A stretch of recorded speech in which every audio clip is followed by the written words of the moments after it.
Starving, he entered the restaurant to ask for food. The rich young man saw him and, just to humiliate him, told him to sing for the audience. But no one expected that voice to produce the song that would change everyone's lives. The night's cold was a living creature that hurt through his worn hoodie. For 10-year-old Ben, the cold wasn't just a sensation, it was a constant enemy, fighting a daily battle for his little sister Lily's fragile body. He huddled in the dark corner of his shelter, a forgotten space under the structure of an abandoned repair shop, and listened. Lily's cough, dry and persistent, tore through the pre-dawn silence. Each coughing fit was like a needle piercing Ben's heart. Beside them, on a thin, stained mattress, their mother, Martha, stirred in her restless sleep. Even in sleep, her hands searched in the dark, trying to find Lily's arm, a protective gesture that blindness couldn't erase. Martha hadn't seen the world for years, ever since a high fever had stolen her sight. But she felt the world with an intensity that frightened Ben. She felt Lily's fever on her skin, heard the weakness in her breathing, felt the hunger in her son's quiet stomach. Lily's cough intensified, ending in a low, tired cry. "Benny," she whispered, using the nickname only she used. "Does it hurt?" Ben crawled to her in the dark, the icy concrete floor beneath his knees. He touched his sister's forehead. It was burning. Panic, an old acquaintance, began to rise in his throat. The clinic doctor, a tired man with stubble, had been clear the week before. "It's the beginning of pneumonia, boy. She needs antibiotics and real food, or her body won't have the strength to fight."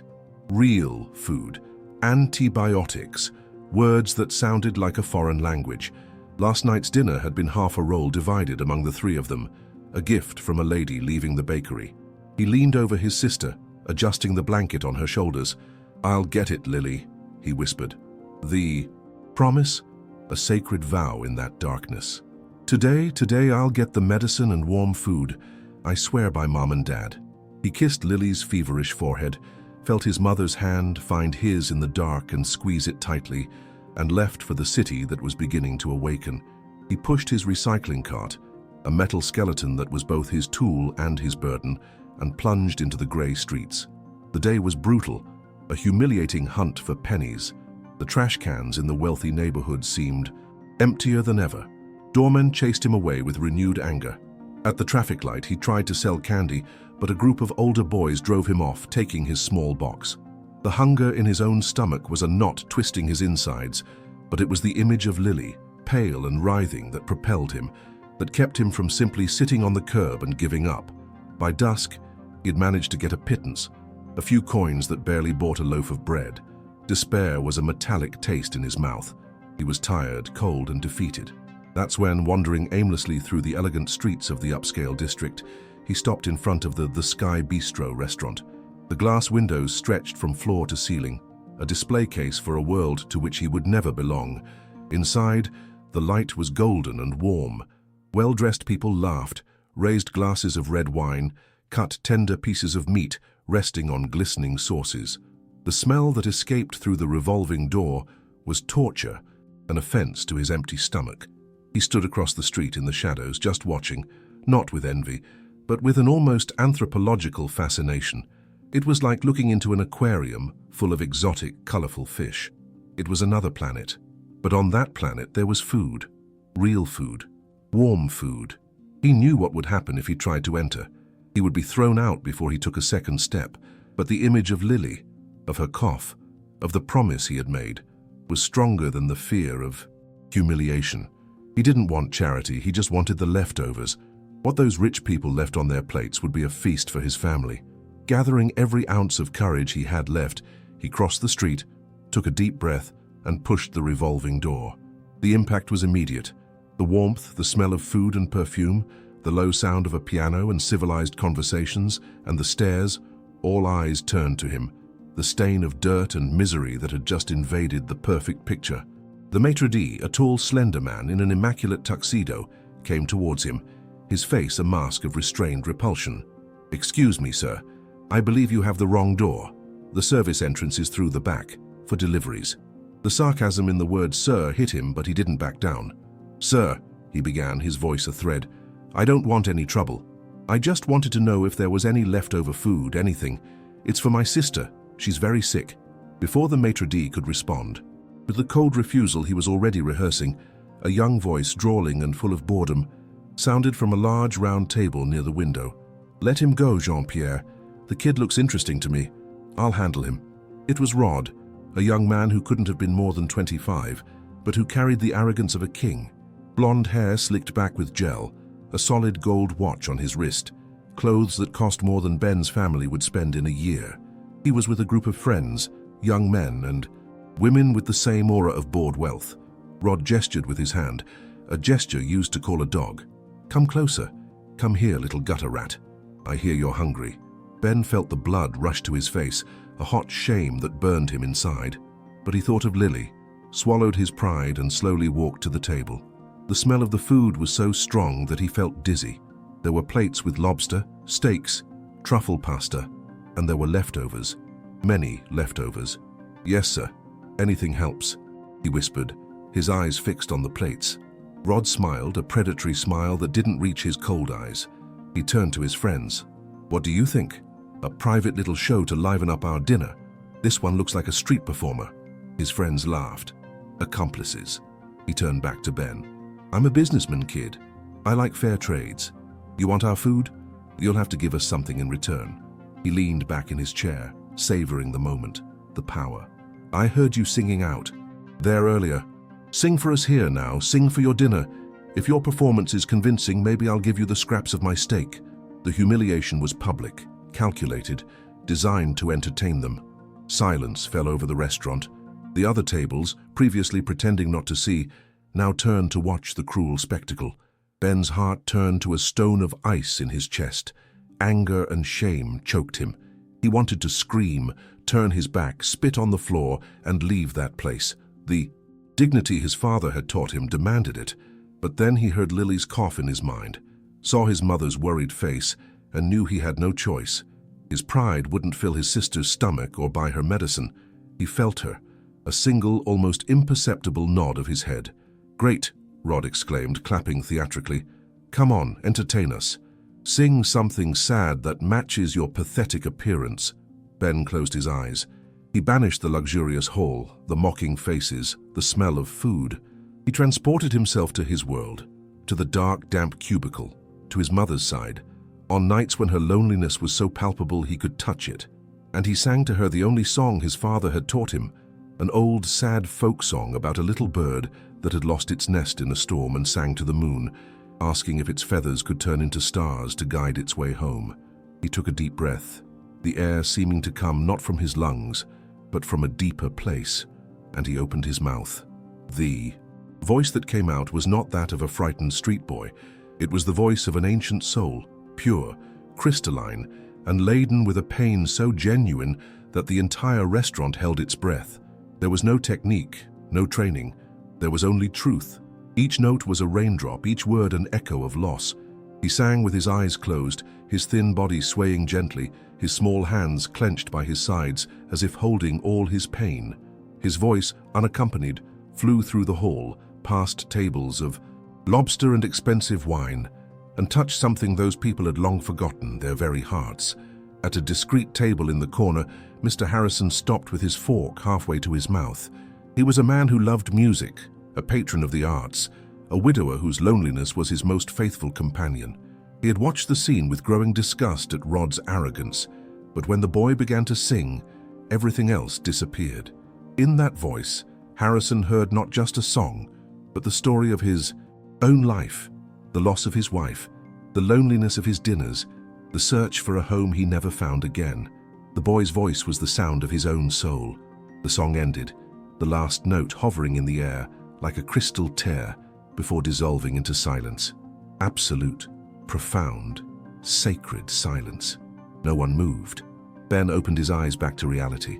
He looked at Rod, expecting mockery, but Rod's face was pale, his mouth agape, disconcerted. His friends looked at the boy with expressions of astonishment. That's when the silence was broken, by applause, slow, deliberate, strong, coming from the corner table. Mr. Harrison was standing, his eyes full of tears he made no effort to hide, applauding. His solitary applause was the permission others needed. One by one, the patrons of the Sky Bistro rose from their chairs and began to applaud. At first, restrained, then with growing emotion, until the entire hall was on its feet in a thunderous ovation. It wasn't for an artist, it was for a soul. Harrison walked among the tables, a man with graying hair and natural elegance, and stopped in front of Ben. He knelt, ignoring the marble floor, and looked into the boy's eyes. "My son," he said, his voice choked.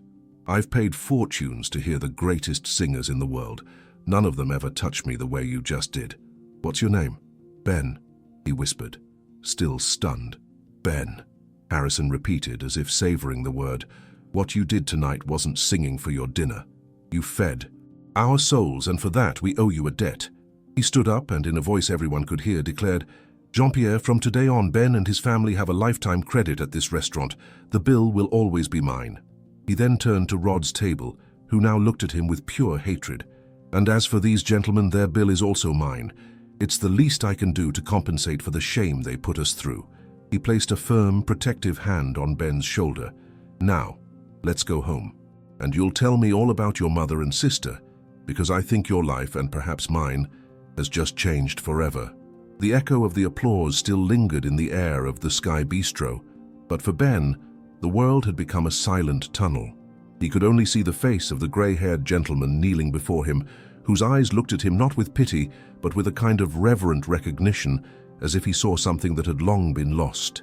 His words, "You gave us a gift," were so strange, so contrary to everything life had taught him, that his 10-year-old brain couldn't process them. "Jean-Pierre," Mr. Harrison called, standing up and discreetly wiping dust from his knee. "Please, a table for two, for me and my guest of honor." The maitre d', formerly a wall of disdain, now bowed in an almost comical genuflection. Immediately, Mr. Harrison, the best table, of course.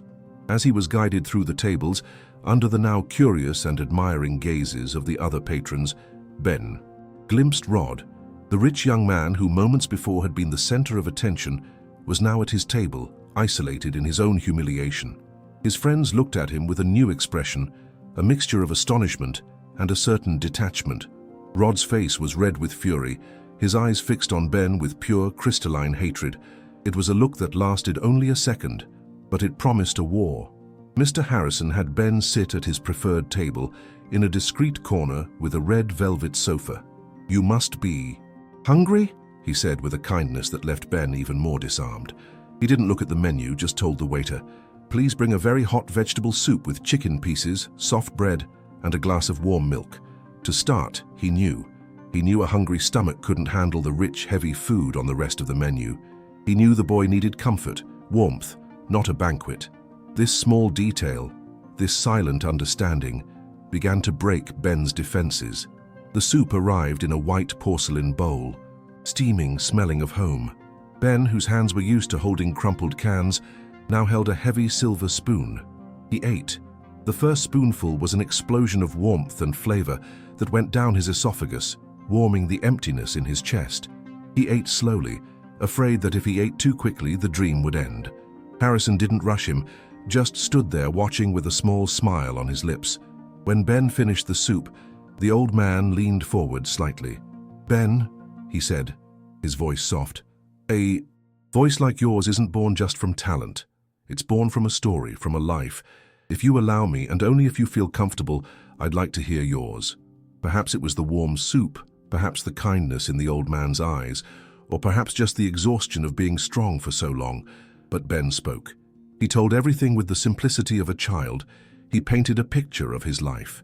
He spoke of his mother, Martha, telling how her eyes, once bright, gradually dimmed due to an illness that the clinic doctors never knew how to explain until only darkness remained. But he explained, his mother saw with her hands and with her heart. He told how she taught him to have honor, even when he had no bread. And he spoke of Lily.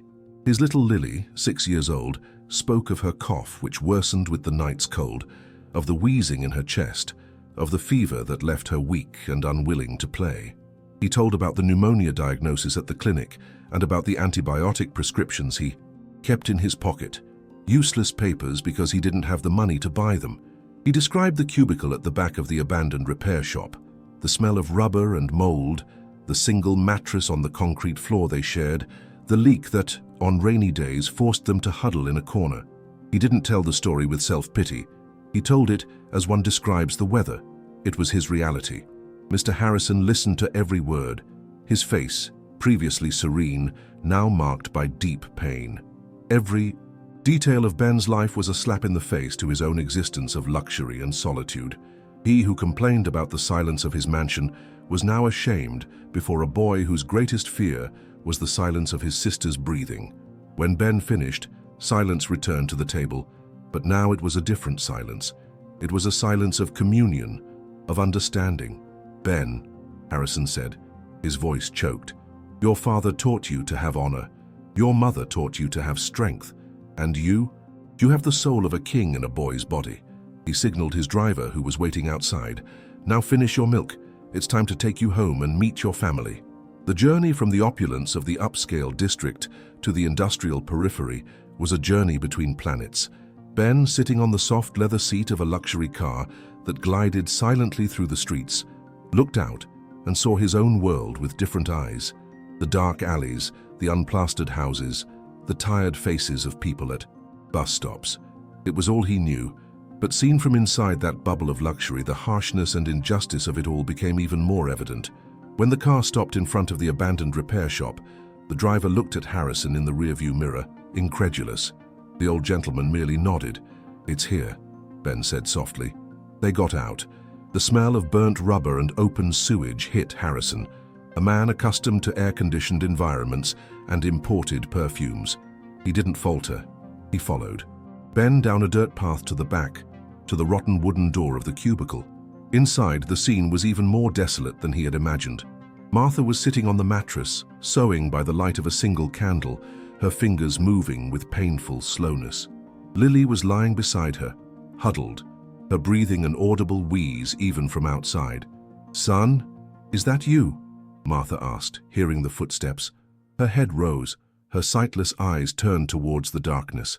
"It's me, Mom, and I brought help." Harrison entered the room, his tall, elegant figure seeming to fill the entire space. He looked at the dignity on Martha's blind face, at Lily's fragility, and felt his heart break. "Mrs. Martha," he began, his voice full of a respect he rarely used. "My name is Harrison. Your son gave me a lesson in courage and art today, and I would like to try to repay it." With infinite delicacy, he sat on a wooden crate, the only available seat, and told her what had happened at the restaurant. He didn't speak like a rich man offering charity. He spoke like a proud grandfather describing the grandson he had just discovered. Martha listened, her sewing forgotten in her lap, tears streaming down her face without her noticing. "My Ben," she whispered. "He always had this light, but I was afraid the world would extinguish it."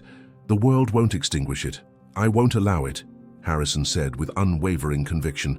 "Mrs. Martha, I'm not here to offer a handout. I'm here to propose a solution. I've already contacted the best pediatrician in the city. He's on standby to receive Lily. And my assistant at this very moment is renting an apartment for you. Simple, but clean, safe, with warm beds and a full refrigerator. You move today. The only thing I ask in return is that you allow me to be part of your lives, that you allow me to help cultivate your son's gift." Martha, a woman life had taught to distrust everyone, felt her pride fight against the desperate need to save her daughter. But then Lily coughed again, a faint, painful sound, and the battle ended. A mother's love won. "Sir," she said, her voice choked, "if it's for my daughter, for her health, I accept, and may God repay you." "God has already repaid me tonight, Mrs. Martha. He introduced me to your son," Harrison replied. "He made a call, and like a general moving his troops, the rescue operation began. In less than an hour, a comfortable car was at the door, and a team of Harrison's assistants helped with immense respect to pack the family's few belongings, some clothes, Martha's sewing kit, Ben's broken guitar. Meanwhile, in his luxurious apartment, Rod smashed a crystal glass against the wall, fury consuming him. The story of the night at the Sky Bistro had already spread through his social circles. He was no longer the feared young heir. He was the villain of a moving story, the fool who had been overshadowed by a street boy. "He won't get away with this," Rod hissed to his reflection in the mirror.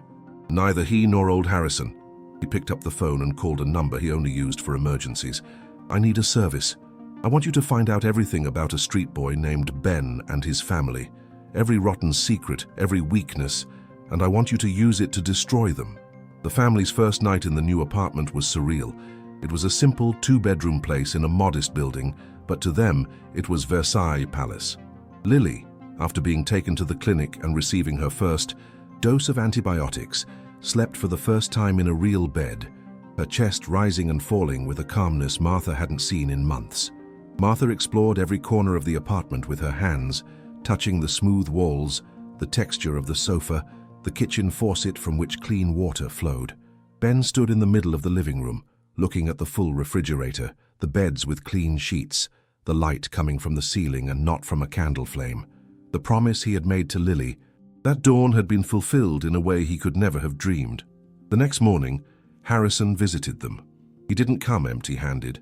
He brought a doctor to examine Martha, and for Ben he brought a gift, a guitar. It wasn't new. It was a simple, second-hand instrument, but with new strings and perfectly tuned. An artist needs his tool, Harrison said, handing the guitar to Ben. Ben took it as if it were a sacred object. He strummed the strings, and the sound that came out was clean, strong, full of promises. It was a moment of peace, of pure hope, a new beginning. But as Ben played the first chord of a new life, the apartment doorbell rang. Martha went to answer. At the door were two Child Protective Services workers, a man and a woman, with serious expressions and a clipboard in their hands. "Good morning," the woman said. "We're here to investigate an anonymous complaint about the situation of two children in irregular custody." Harrison stood up, his face hardening. He looked at Martha and Ben, who had frozen. Rod's weapon had been fired, and its target was the heart of that newly formed family. The arrival of the Child Protective Services workers was like an ice grenade exploding in the small, warm apartment living room. The air, previously filled with the hope of a new beginning, became dense, heavy, laden with an official distrust that was, in many ways, crueler than the indifference of the street. The counselor, a woman named Eleanor with tired eyes and methodical gestures, sat in the dining room chair, which now looked like an interrogation table. She opened her clipboard. Beside her, a younger man remained silent, just observing, which was even more intimidating. "Mr. Harrison, Mrs. Martha," Eleanor began, her voice neutral. "We are here to investigate an anonymous complaint. The allegations are serious. They speak of an irregular custody situation, of a visually impaired mother who, according to the complaint, would not be fully able to ensure the safety of the minors and of the questionable influence of a third party, you, sir." Mr. Harrison, who had arrived minutes after Martha's desperate call, felt a cold, controlled fury rise. He knew perfectly well where that complaint came from. It was Rod's poison, using the state machine as his weapon. But it was Martha who answered first. She was sitting on the sofa, her hands trembling in her lap, but her voice, when it sounded, had no tremor. It had the strength of centuries of motherhood. "Madam," she said, her blind face turned in the direction of Eleanor's voice, "I don't see my children's faces with these eyes you have. I see with my hands that feel their fever in the middle of the night. I see with my ears that know the difference between their cry of hunger and their cry of fear. And I see with my heart that never, not for a second, on the worst days on the street, gave up on them. My sight is gone, madam, not my mother's love, nor my care." The dignity in Martha's voice silenced the room for an instant. Even the counselors seemed touched. Harrison seized the opportunity, presenting the facts with the precision of a lawyer. "Counselor, this family until 3 days ago lived in subhuman conditions, ignored by the very system that now questions them. The girl Lily," he pointed to the child sleeping in her new room, "had a case of pneumonia that could have killed her. Today, she is under the care of Dr. Adams from the Children's Hospital, receiving the correct medication. The boy Ben is fed, safe, and will be enrolled in a school next week, and Mrs. Martha will have the support of a health team to treat her condition." He handed her a folder with the initial medical reports and the apartment rental receipts. "My questionable influence has only been to provide them with the basic rights that have been denied them their entire lives. If that's a crime, then arrest me." Eleanor analyzed the documents. She was a woman of the system, accustomed to seeing the worst of human nature. She saw the logic in the complaint. A millionaire, 2 street children, a blind mother. The story was indeed irregular, But she also saw the reality before her. She saw the full refrigerator, the neatly made beds, the medicines on the table, and she saw above all the undeniable bond between those three people. "I understand, Mr. Harrison," she said after a long silence. "The environment at first glance seems appropriate and beneficial for the children, but the complaint has been made, and I am obliged to open an investigation process. A full report will be forwarded to a judge in the juvenile court. He will decide the next steps. Until then, we will make regular unannounced visits to monitor the situation. And a piece of advice," she said, looking directly at Harrison. "I suggest you regularize your legal position in relation to them as quickly as possible. Goodwill, unfortunately, has no legal value." The visit ended, but the threat remained, hanging over them like a sword. The joy of the new home had been tainted by the anxiety of being able to lose it at any moment. "He won't stop," Martha said when they were alone. "That young man from the restaurant, he has evil in his eyes." "No, he won't stop," Harrison agreed, his face hardened by anger. "But neither will we. He wants a war. He'll have one, but we'll fight on our own battlefield." That same afternoon, Harrison activated his true elite troop, his lawyers and a team of private investigators, the best in the country. "I don't just want to defend ourselves against this ridiculous accusation," he told them at a meeting in his office. "I want to know everything about Rod Sterling. Every company, every partner, every bank account, every secret. His hatred for me seems disproportionate. Find out the root of it. No one threatens my family and gets away with it." While the counter-investigation began, Harrison focused on the other battlefront, Ben's soul. He knew the best way to fight the humiliation the boy had suffered was to strengthen his gift, to transform it from a source of shame into a source of pride. He took Ben to meet Maestro Turner. The old professor's apartment, on the top floor of an old building in the city center, was a chaos of books, sheet music, and dust, dominated by an imposing black grand piano. Turner, a small man with disheveled white hair and eyes that seemed to pierce the soul, received them with a grumpy impatience. "So, this is the rough diamond you found in the mud, Harrison," he said, circling Ben like a horse dealer evaluating a colt. "Let's see if he shines or if he's just a piece of glass. Sing, boy." Intimidated, Ben sang the same song from the restaurant. His voice, raw and full of emotion, echoed through the room. When he finished, the maestro was silent, his face impassive. "Terrible," he decreed, "completely undisciplined. You throw notes away as if they were trash. Your breathing is a disaster. Your posture is an insult to the art of singing." Ben's heart sank. He looked at Harrison ashamed, but the maestro continued, approaching and poking Ben's chest with a thin, bony finger. "But inside there's an angel crying. There's a truth that most of the singers I train with all their perfect technique will never have. You don't sing. Your soul sings through you, and that, my dear boy, is rare." He turned to Harrison. "He's a disaster, and he's a genius. He's going to give me hell. I accept." The lessons were torture. Maestro Turner was a tyrant. He demanded breathing exercises that left Ben breathless, scales repeated to perfection, music theory lessons that seemed like an alien language. "Your pain gave you feeling," he would shout. "Now I'm going to give you the weapon to express it, so that your pain isn't a whisper, but a thunder that shakes the world." There were moments when Ben wanted to give up, but Harrison was always there. He didn't attend the lessons, but he waited for him. At the end, on the way back in the silent car, they would talk.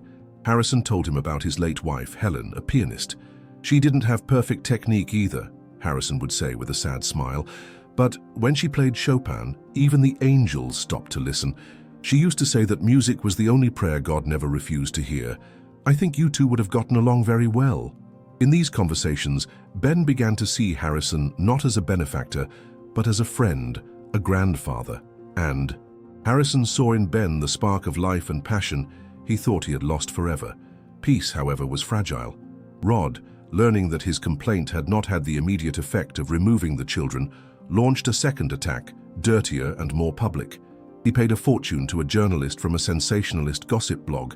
The article was published on a Friday, calculated to go viral over the weekend.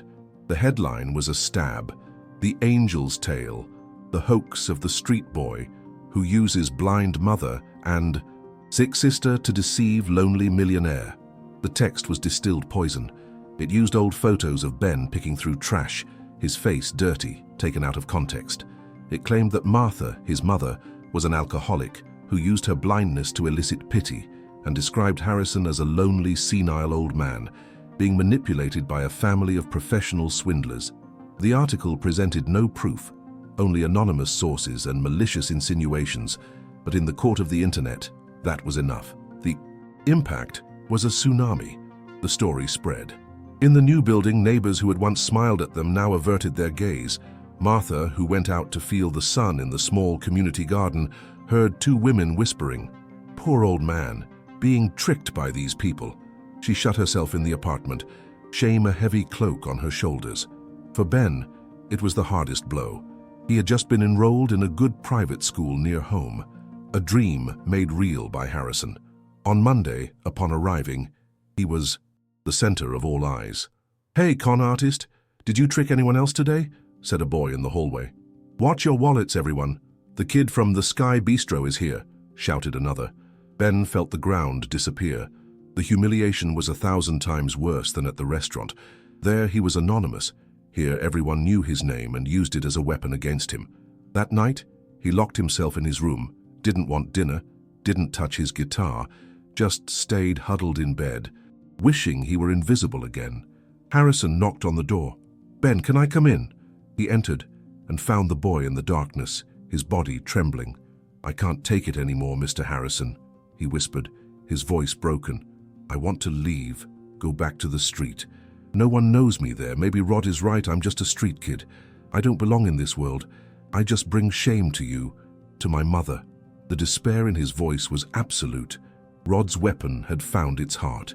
Mr. Harrison sat on the edge of the bed. He didn't say, "Don't worry, it'll pass." He looked into the boy's eyes and his voice was grave and full of quiet strength. "Ben, people like Rod don't hate you because you're poor. They hate you because you are real, and your truth exposes their lie. Your voice, your honor, your love for your family, that's something their money can never buy, and it terrifies them." He placed a hand on Ben's shoulder. "If you stay silent now, you're saying they won, that their lie is stronger than your truth, and that's not true. Singing for you is no longer an option. It's a necessity, it's your answer, it's your weapon." Ben looked at him, his tears stopping, determination beginning to replace despair. 2 weeks from now," Harrison continued, his eyes gleaming with a bold idea, "the City Arts Foundation Gala will take place, the most important social event of the year. Everyone who matters in this city will be there, including Rod and his empty circle of friends." He leaned in, his voice a conspiratorial whisper. "That boy humiliated you in a restaurant for an audience of 50 people. I want you to respond, but to an audience of 500. I want you to go on that stage as the surprise musical act of the gala. And I want you to sing, not for them, but for yourself, for your mother, for your sister, to show all of them that the soul has no price and that art has no social class." The proposal was monumental, terrifying, to go on that stage, to face those people. The fear was paralyzing, but then Ben looked into Harrison's eyes and saw not a request but a challenge, a vote of confidence. He thought of his mother, crying silently because of a malicious rumor. He thought of Lily, who deserved a better world, and he thought of himself. He was no longer just the boy who sang to ward off hunger. He was the boy who, as his father had taught him, needed to fight for his honor. "I'll do it," Ben said, his voice still trembling, but with a new and harsh resolve burning in his chest. "I will sing." The battle for his voice was about to take place on the biggest and most dangerous stage of all. The 2 weeks leading up to the Arts Foundation Gala were a blur of effort, discipline, and an exhaustion Ben had never known. The street had taught him to survive, but Maestro Turner was determined to teach him to fly. Harrison's apartment, once a haven of peace, transformed into a military training camp for the soul. The routine was brutal. Ben woke up before the sun rose, no longer to collect cans, but for the breathing exercises the maestro gave him. These sessions left him dizzy, forcing him to discover muscles in his diaphragm that he didn't even know existed. "The voice isn't a scream that comes from the throat, boy," the old professor would bellow, his cane tapping the floor to mark the rhythm. "The voice is a column of air that you build from the bottom of your belly and raise to the sky. You are the architect of your own sound. Then came the scales, music, theory, the torture of perfect pitch. Maestro Turner accepted nothing less than excellence. He made Ben sing the same note dozens of times in a row, correcting his posture, the opening of his mouth, the position of his tongue. No, that note is grey. I want a sky blue note, with feeling but with control. Pain gave you your soul, boy, but technique will give you the power to make the whole world feel that pain without you falling apart in the process. There were moments when Ben, frustrated, and with his throat burning, was about to give up. The simplicity of singing in the street by instinct seemed like a lost paradise, but then he remembered Rod's sneering smile, the pain in his mother's eyes when reading the fake news, and he went back to the maestro's piano more determined than before. His family was the safety net that supported him on this arduous journey. Martha, his mother, even without sight, was the most critical and most loving listener. With her keen hearing, she noticed nuances that no one else did. "Here, my son," she would say as he practiced at night. "Here, your voice trembled. You were afraid of the note. Don't be afraid. It's yours. Tame it." Her words, spoken with the wisdom of one who knows the fragility and strength of the human heart, were more valuable than any technical lesson. Lily, now flourishing in health, was his light. She didn't understand technique, but she understood love. She would sit at his feet during rehearsals, drawing in her notebook. There were always drawings of a boy on a stage with colorful birds coming out of his mouth. "They're your songs, Ben," she would say. "They fly." And Mr. Harrison was the fortress. He ensured that nothing disturbed Ben's preparation. He handled the legal battle against the complaint, shielded the family from the press, and most importantly, was the friend who listened to the boy's fears. "Maestro Turner says my voice is a rough diamond," Ben told him one night. "But I feel like I'm just the rough," Harrison smiled. "Diamonds are just pieces of coal that withstood pressure.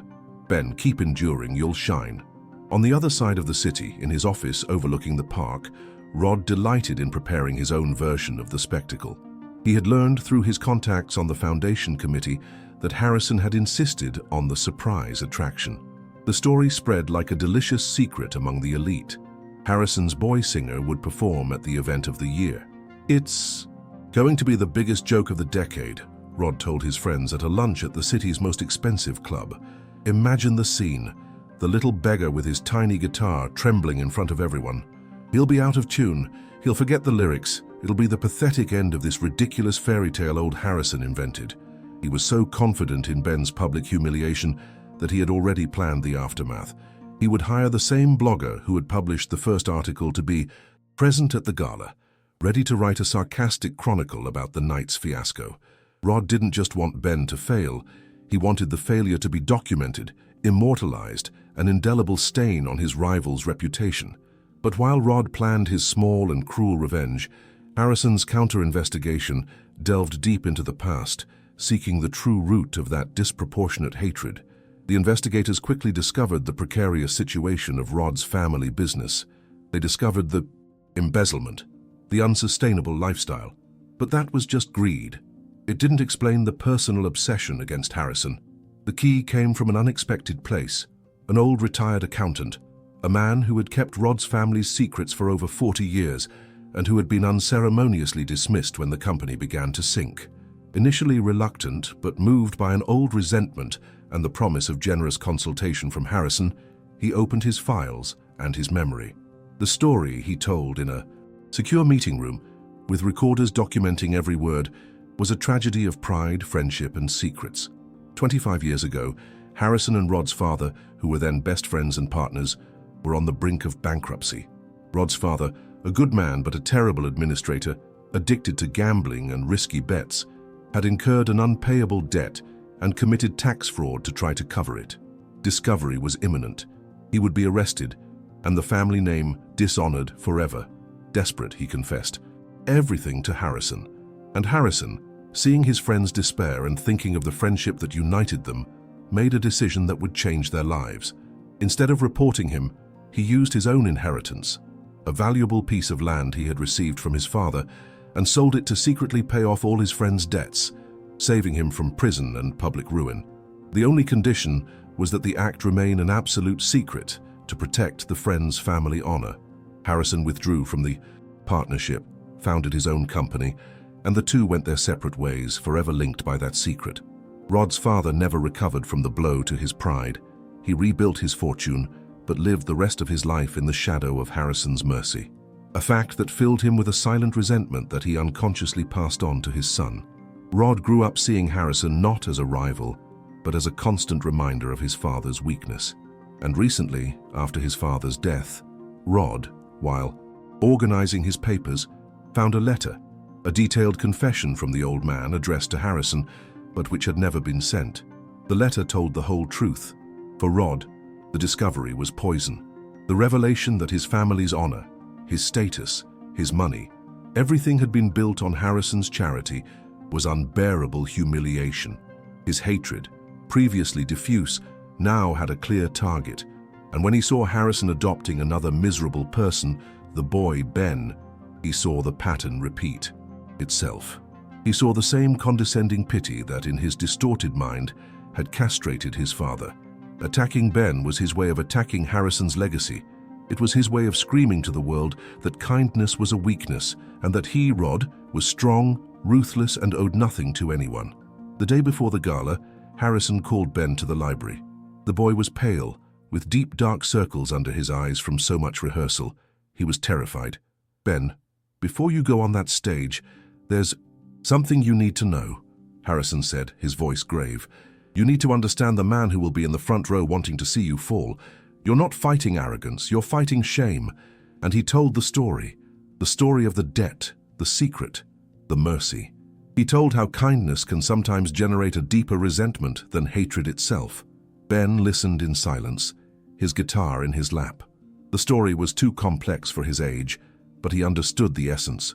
He understood the pain. He, who knew the shame of poverty, could in a strange way understand the shame of debt. He didn't feel pity for Rod, but the anger he felt towards him transformed into something different, a kind of deep sadness. Then he said in a low voice, "He doesn't hate me. He hates what you represent, and I'm just a mirror." "Exactly," Harrison replied. "And tomorrow your voice will be that mirror. Don't sing with anger, Ben. Sing with your truth, the truth that dignity is not in what you have, but in what you are. Sing for the scared boy who exists inside that arrogant man. Maybe he won't listen, but the whole world will."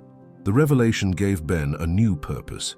He wouldn't go on that stage to defend himself. He would go to give an answer about the nature of true wealth and true poverty. His song would not be an act of defiance, but an act of compassion. The night of the gala arrived. The ballroom of the Grand Hotel was an ocean of silk, diamonds, and power. Ben, backstage, felt his stomach knotting. In his simple black suit, he felt like a grain of sand in a jewelry box.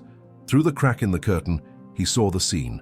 He saw Harrison, Martha, and Lily at a table in the back, their faces tense and full of hope. And he saw Rod in the front row, the king in his court, laughing loudly, his face red from champagne, his eyes gleaming with cruel expectation. Their gazes met across the hall, and Rod raised his glass in a silent, mocking toast, a last gesture of contempt. "And now, ladies and gentlemen," the MC's voice echoed through the loudspeakers, "to close our evening, a surprise performance that promises to touch everyone, a young talent discovered and supported by our dear patron, Mr. Harrison. Please give a warm round of applause for Ben." The spotlight found him, a white circle that isolated him from the rest of the world.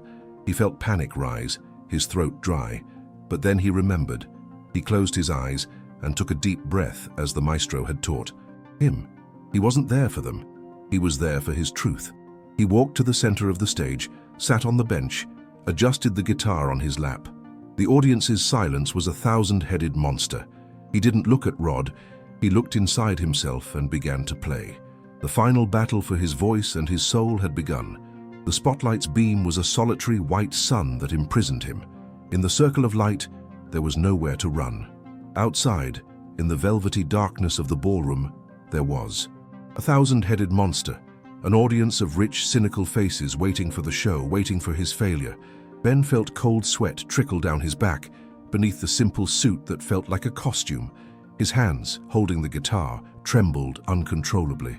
Fear was an icy claw gripping his throat, stealing his air, his courage, his voice. He raised his eyes and, through the haze of light, saw Rod's face in the front row.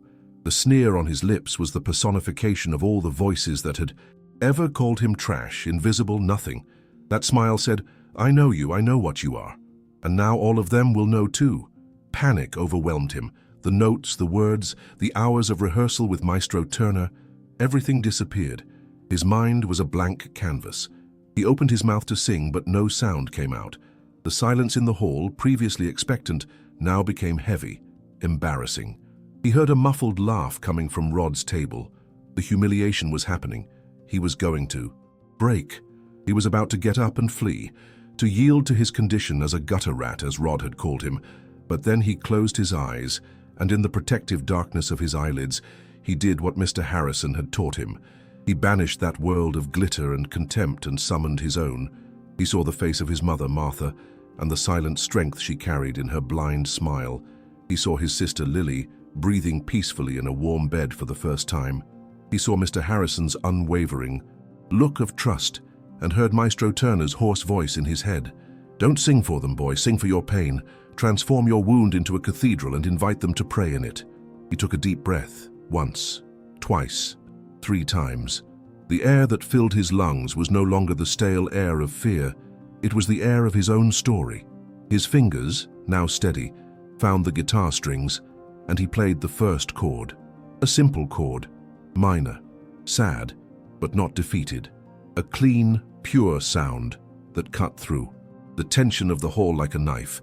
And then he began to sing. The song was not about the bird with a broken wing. It was a new one born from his conversations with Harrison, from his pain, and from his newfound understanding of the nature of wealth and poverty. "You built a castle with walls of gold and silver locks to protect you, counting coins, your only treasure on an empty throne, afraid to be." The voice that came from Ben was not that of a child. It was that of a soul. The technique the maestro had given him was there. The breath control, the projection that reached the last corner of the hall, the perfect pitch. But beneath the technique, the raw emotion, the truth of his life, pulsed. His voice soared on the high notes with a clarity that hurt and descended to the lows with a warmth that embraced. The audience, who expected a disaster or a pathetic curiosity, fell into stunned silence. The whispers stopped. The waiters, who moved silently among the tables, froze. Where they were, a woman in the second row wearing a diamond necklace that could feed Ben's family for a lifetime, brought her hand to her mouth, her eyes wide. Ben continued with his eyes closed, singing the story of 2 men. "I come from the earth, from the cold, and from nothing. My only cloak is the dawn, my only inheritance, the dusty road. But my heart is rich for belonging to you." The words were simple, but the melody and Ben's delivery gave them profound weight. He wasn't singing about himself. He was singing about everyone there, about the loneliness that hides behind facades of success, about the hunger for affection that no fortune can satisfy. The song became a mirror, and each person in that hall saw in it a piece of their own reflection, of their own secret battles. In the front row, Rod's smile had completely vanished. His face was pale. The song was an attack, but an attack he couldn't counter. It wasn't an accusation, it was a diagnosis. The golden castle, the empty throne, the fear of loving. The words of a street boy were describing his soul with a precision that terrified him. He looked at his friends beside him. They no longer looked at him with complicity. They looked at Ben, mesmerized. For the first time in his life, Rod felt completely alone in the middle of the crowd. Mr. Harrison, at his table in the back, cried openly, unashamed. They weren't tears of pity. They were of pride, of catharsis. He saw in Ben's performance the realization of everything he believed in. He saw beauty overcoming brutality. He saw truth disarming arrogance. And he saw in the strength of that small figure on stage the greatest and most beautiful revenge one could have. Not the destruction of the enemy, but overcoming through art. The song reached its climax. Ben opened his eyes and looked directly at Rod. "And the weight of your crown drowns you, traps you on earth, keeps you from seeing that my poverty taught me to fly." The last note of the guitar lingered in the air for an eternal second, a period at the end of a thesis on the human condition, and then silence, a silence so dense, so charged, that it seemed the world had stopped spinning. The silence was broken by a single sound. A "bravo" shouted from the back of the hall. It was the music critic, the most feared and respected man in the city. He stood up, clapping fervently, and it was as if a dam had burst. The entire hall erupted. People stood up, a human wave of admiration. The ovation was a thunder. These were not polite applause, they were shouts, whistles, tears. People applauded not just the singer, but the courage, the authenticity, the pure emotion they had witnessed. Ben, with his gift, had made those rich, bored souls feel something real, and they were grateful to him for it. As the ovation continued, Rod stood up, but not to applaud, his face a mask of fury and humiliation. He pushed his chair violently and marched out of the hall, elbowing his way through. People who looked at him with disdain. His attempt to humiliate the street boy had resulted in his own spectacular public humiliation. He had been defeated not by power or money, but by the truth in a song. When Ben finally descended from the stage, still trembling, his body vibrating with the energy of the performance, he was met with a collective hug. Harrison, Martha, and Lily embraced him. "You did it, my son. You did it," Martha cried, kissing his face. "You flew, Ben. You flew," Lily shouted, jumping for joy. Maestro Turner was also there, his eyes red, a rare sight for the tough old man. He placed a hand on Ben's shoulder. "Today, boy," he said, his voice hoarse. "Today you didn't sing. You celebrated a mass, and they all communed." The night transformed Ben. The story of the angel with the golden voice exploded in the media. This time, not as gossip, but as a cultural event. Videos of the performance recorded on cell phones went viral. The newspaper headlines the next day didn't talk about the gala, but about the boy who stole it. "The voice from the street that silenced the luxury hall," one read. "A new idol is born," said another. The victory on stage had immediate and practical consequences. Harrison's lawyer, Mr. Miller, called the next morning. Harrison, the Child Protective Services counselor, Eleanor, called me personally. She saw the videos, said she had never been so moved in her life, said that any system that tries to separate a boy like that from a family that clearly loves and supports him is a failed system. Her report will be filed for lack of merit. The case is closed. The legal threat, the sword hanging over their heads, had dissipated, evaporated by the warmth of public acclaim. That night, in the apartment, the atmosphere was one of peace they had never experienced. They watched the news on television incredulous, seeing Ben's face on every channel. "I don't look like myself," Ben said, looking at his own image on the screen. "That's because now, my son, the world is seeing you as I always have," Martha said, holding his hand. But while they celebrated their victory, in a cheap, run-down hotel on the other side of the city, a broken man planned his last and most desperate move. Rod had lost the public battle. His friends no longer answered his calls. His father, learning of the scandal, threatened to disinherit him. He had lost everything, and a man who has lost everything is the most dangerous of men. He no longer just wanted to humiliate Harrison. He wanted to destroy him, destroy his reputation, his peace of mind, his legacy. He picked up the phone and called the private investigator he had hired. "Smith," he said, his voice cold and lifeless, "forget the boy. The mission has changed. I want everything you can find about Harrison's deceased wife, Helen, and about their son, the one who died. Dig deep. Find a lie, an inconsistency, a dirty secret. I know there's something there. Every saint has a past of clay." The battle for Ben's voice had ended, but the war against Harrison's soul was about to begin, and it would be fought with the cruelest weapons of all, pain and the memory of his dead. The weeks that followed the Arts Foundation Gala were like the calm after an earthquake's epicenter. The ground still trembled, but the violence of the main tremor had passed. The life of Ben's family, for that's what they had become, a family forged in adversity, found a new and precarious rhythm. The complaint to Child Protective Services was quietly archived. The wave of positive publicity surrounding Ben, the angel with the golden voice, had made it politically untenable for any bureaucrat to question the arrangement. On the contrary, their story was now an example, a modern fairy tale the city loved to tell. Ben returned to school and his lessons with Maestro Turner, but everything was different. He was no longer the target of mockery, but of admired curiosity. The doors that had once closed to him now opened with smiles. He handled the new fame with a humility that only made the respect for him grow. Lily, his sister, was completely cured of pneumonia, a vibrant and happy girl, attending the same school as her brother. And Martha, his silent matriarch, lived her golden years surrounded by the love and security she had never had. Her days were filled with the sound of her son's music and her granddaughter's laughter. Mr. Harrison was the sun around which this small solar system revolved. He spent most of his days with them, acting as the grandfather Ben and Lily never had. He took them to museums, concerts, parks. He taught Ben to play chess, a game of strategy that, according to him, was very similar to life.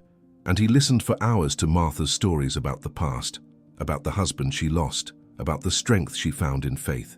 Harrison's mansion, once a palace of echoes and solitude, was now filled with the sound of laughter and guitar chords. But amidst that hard-won peace, Harrison lived with a shadow in his heart, Rod's threat. He knew that a hatred like Rod's didn't disappear with a public defeat. It merely hid, festered, and sought a new way to attack. His private investigators continued monitoring the young man's movements, but Rod seemed to have disappeared from the map, which was even more concerning. One quiet afternoon, while helping Ben with a music harmony lesson in the library, Harrison felt it was time to share his own burden. He trusted that boy in a way he trusted no one else. "Ben, you once asked me why sad music touched me so much," the old man began, his voice low. "I never really answered." He stood up and walked to a silver photo frame on his desk, one Ben had never heard played. It was a photo of a beautiful woman, his late wife, Helen, holding a newborn baby in her arms. "This was Daniel, our son," Harrison said, his voice choked. "He was born over 30 years ago and lived for only 2 days," he told. Ben the story of his greatest pain, Helen's high-risk pregnancy, the joy of becoming a father, and the tragedy of a complicated birth that resulted in the baby's death from respiratory failure. He described the pain of holding his lifeless son in his arms, the pain of seeing the light in his wife's eyes extinguish forever. After Daniel was gone, Helen fell into a deep depression from which she never truly recovered. And I did what foolish men do. Instead of crying with her, of sharing the pain, I became a coward. I buried myself in work, built this empire as a way to escape, not to feel. I lost her that day, Ben, long before cancer took her. I failed her at the moment she needed me most." He looked at the boy, his eyes filled with old regret. "This is my ghost, my great secret. It's not a crime, but it's my biggest failure." Ben listened, his heart aching with compassion for the man who had given him everything. He didn't know what to say. He just stood up, approached the old man and, in a gesture of maturity beyond his years, placed a hand on his shoulder. "You didn't fail," he said. "You just had a broken heart." While this scene of deep connection unfolded in Harrison's library, in a cheap hotel room on the outskirts of the city, evil found its way. Rod, consumed by hatred and humiliation, received his private detective, the unscrupulous Smith. "I found nothing on Harrison," the detective said with an air of disappointment. "His life is an open book." But... "What?"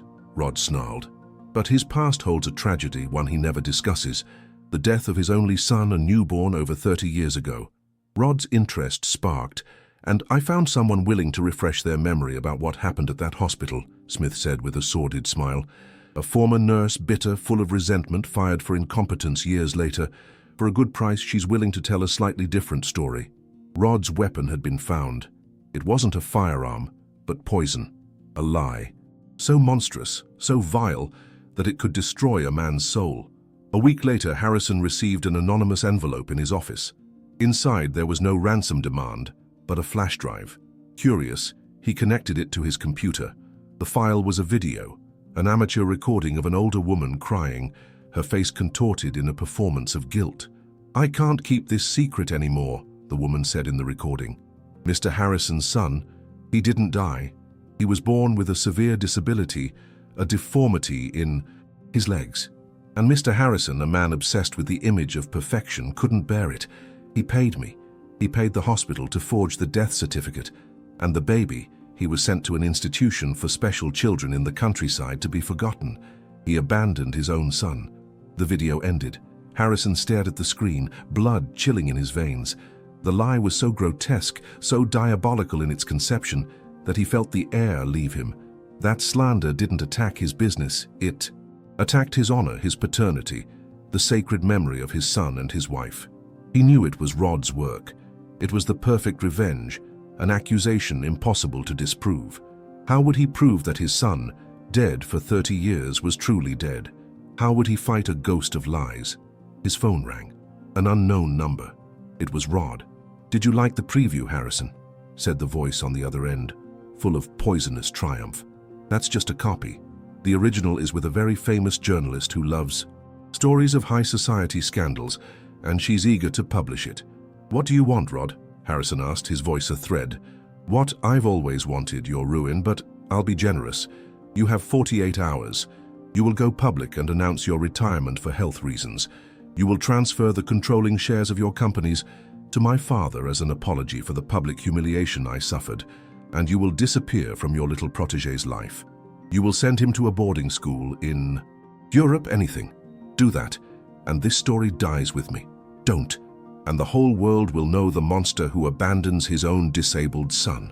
The blackmail was complete. Harrison hung up, his body trembling. He felt trapped. Logic told him to fight, to sue, to expose the lie.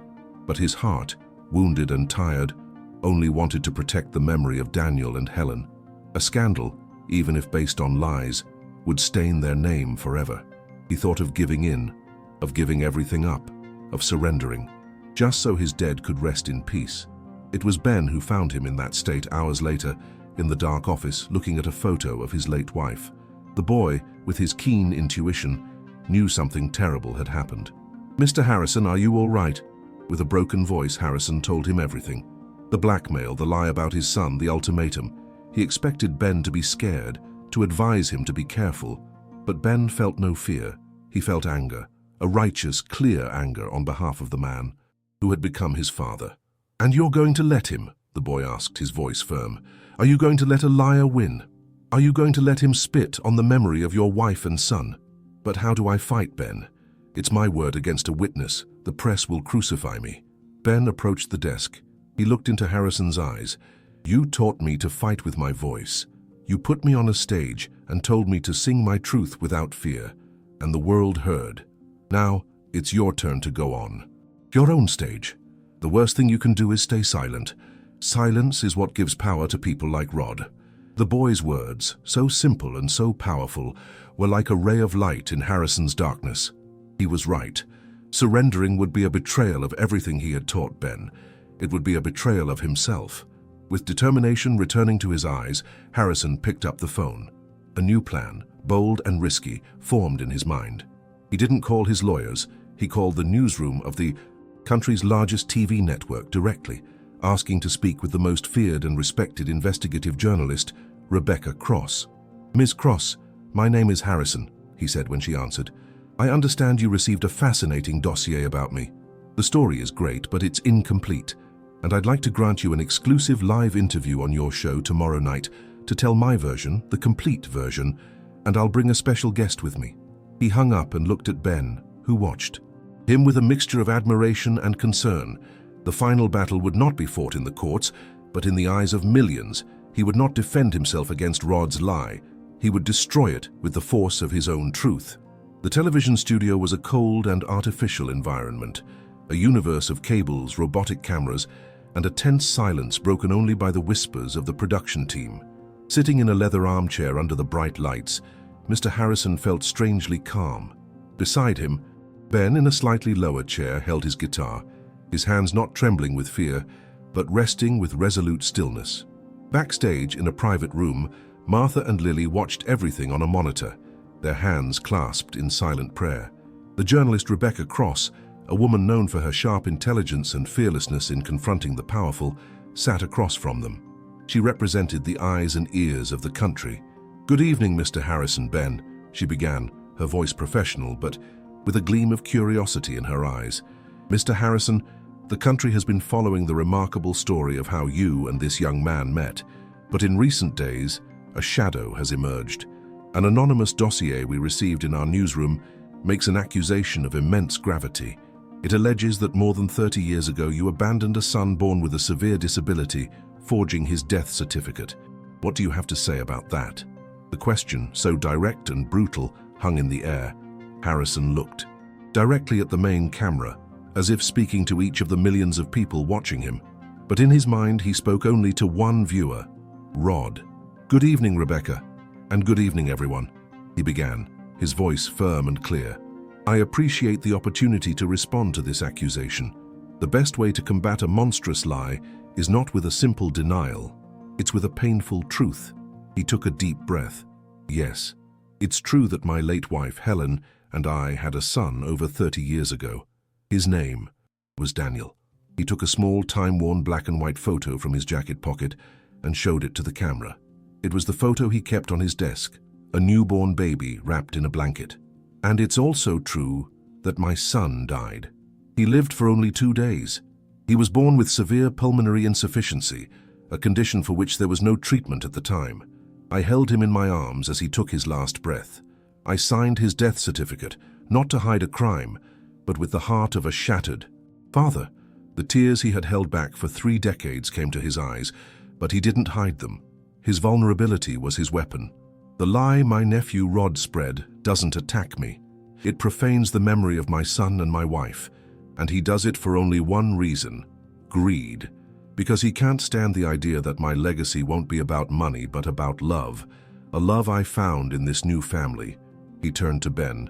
"Rebecca, the world has known this boy's voice, but I have known his soul. And to answer this slander, I don't need lawyers. I just need the truth, and the truth sometimes comes in the form of a song." Rebecca Cross, visibly moved, signaled to the production. Ben nodded. He didn't perform, he prayed. With his guitar, he sang the same song the maestro had helped him compose, the song about the golden castle and the empty heart.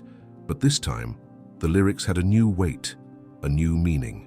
It was a hymn against slander, an ode to the truth of feelings. His voice, pure and powerful, filled the studio and homes across the country, not as a street boy's, but as a witness to the human condition. At the end of the song, the interview continued, but the tone had changed. Harrison, with the strength Ben's courage gave him, not only told his story but announced his future.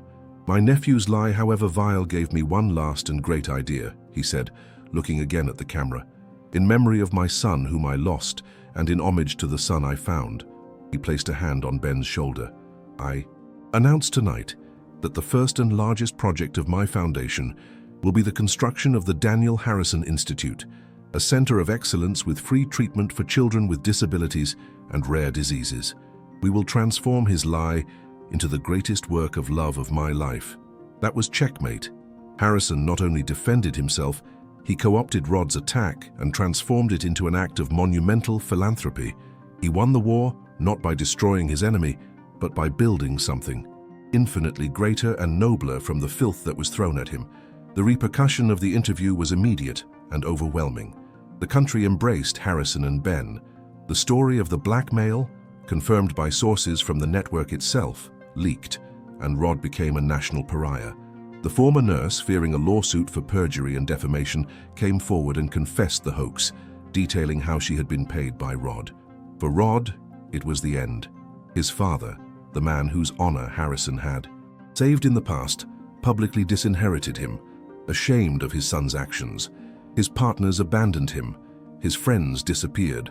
Alone, broken, and publicly dishonored, he became the personification of his own golden castle, shiny on the outside, but empty and in ruins within.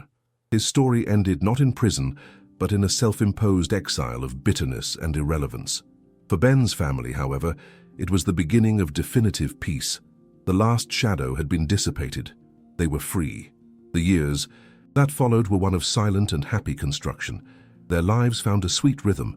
Ben, under Maestro Turner's tutelage and with Harrison's support, blossomed. He didn't become a pop star. He refused millionaire contracts and easy spotlights. With Harrison's guidance, he chose a more difficult but truer path. He studied classical music, refined his composition, and became a respected artist, a concert singer, known for his performances in theaters where his voice could be appreciated, without the distraction of spectacle. His songs, always telling stories of overcoming and hope, touched a loyal and passionate audience. Lily, with her health completely restored, became a vibrant and studious young woman, with the same gleam of compassion in her eyes as her brother.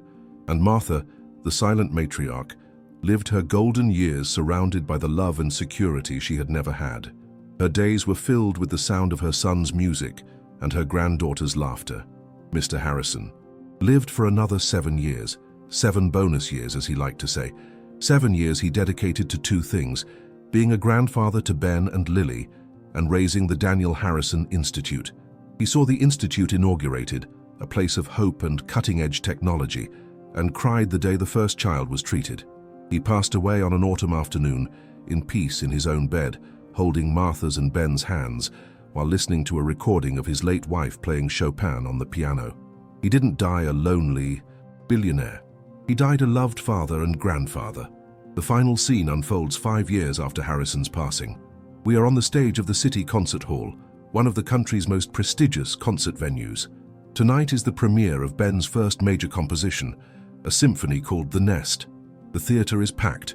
In the front row sit Martha, now a white-haired lady with a serene smile, and Lily, a beautiful young woman beginning her medical studies.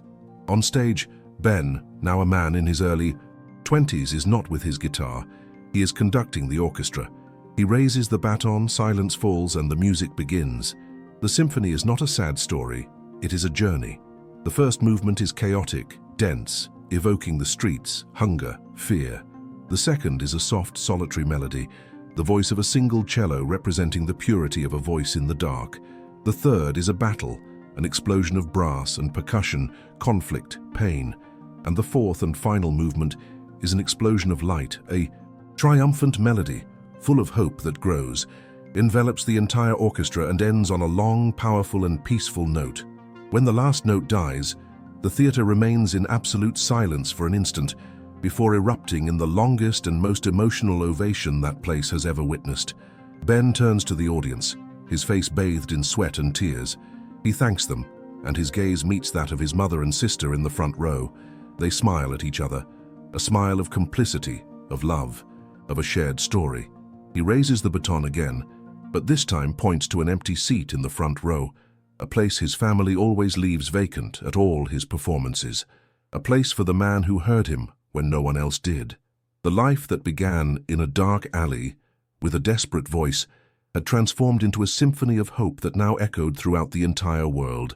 The boy who sang not to die now lived to sing the beauty of second chances.